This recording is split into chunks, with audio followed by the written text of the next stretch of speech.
जय जय रघुवीर समर्थ.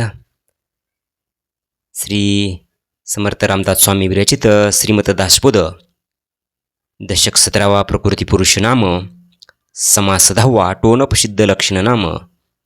हा अत्यंत मार्मिक आणि डोळ्यात अंजन घालणारा समास आहे. या समासाचा संपूर्ण गर्भितार्थ खालील मुद्द्याच्या आधारे समजून घेता येईल. मुद्दा 1. सूक्ष्मदृष्टी आणि विवेकाचे महत्त्व.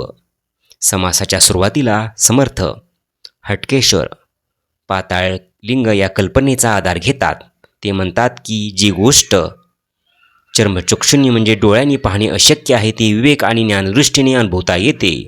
ब्रह्मांडाच्या अपाट पसाऱ्यात अशा अनेक गोष्टी आहेत ज्या आपण प्रत्यक्ष पाहू शकत नाही, पण याचा अर्थ त्या नाहीत असा होत नाही. ज्ञानी माणसाने तिथे विवेक वापरून सत्याचा शोध घ्यावा. मुद्दा क्रमांक 2. दृश्य, भास आणि परब्रह्म.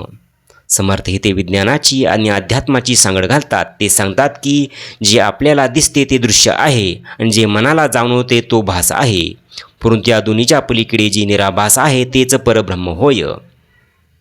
वाच्यांश जे शब्दात व्यक्त होते आणि लक्षांश जे शब्दाच्या पलीकडे अनुभवायचे असते.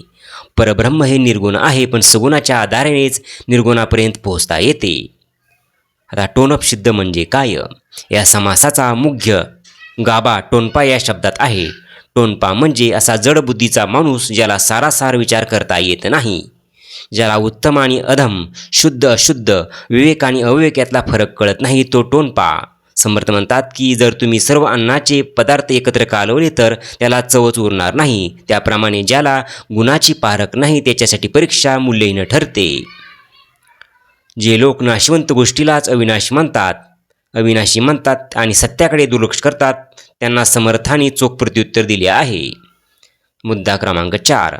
आचार आणि विचाराची सांगड. श्री समर्थ स्पष्टपणे सांगतात की केवळ गप्पा मारून किंवा ज्ञान सांगून उपयोग नाही. आधी आचार मग विचार. माणसाचे वर्तन शुद्ध असावे. ज्याला स्वतःच्या स्वच्छतेचे किंवा शिस्तीचे भान नाही त्याला वेदशास्त्रे काय शिकणार. परिणाम अमृत आणि विष दोन्हीला एकच म्हणणे हा मूर्खपणा आहे. विष घेतल्यानंतर मृत्यू येतोच. तद्वत कुकर्मामुळे फजिती होते आणि सत्कर्मामुळे कीर्ती वाढते. मुद्दा क्रमांक 5. अंतिम बोध. ज्या ठिकाणी सारासार विवेक नाही तेथे सर्व काही निरार्थक आहे. या टोनप स्थितीतून वाचवण्यासाठी समर्थांनी 3 उपाय सांगितले आहेत.